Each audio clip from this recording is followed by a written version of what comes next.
Άξιον εστι μεγαλύνησε τον ζωοδότη, τον εν το σταυρό τας χείρας εκτείναντα και συντρίψαντα το κράτος του εχθρού.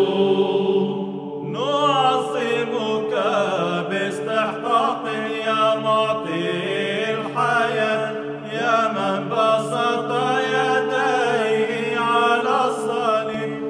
Έφρυξεν η γη και ο ήλιος σώτερ εκρύβει, σου του ανεσπέρου φέγγους Χριστέ, δείξαντος εν γη σωματικός. Ως περπέλεκαν τετρωμένος την πλευράν σου λόγε, σου στανώνας πέδασε ζώσας, επιστάξας ζωτικούς αυτοίς κρουνούς. Έτρωμε δεινός και σπαράτωμε άσπρα λόγια,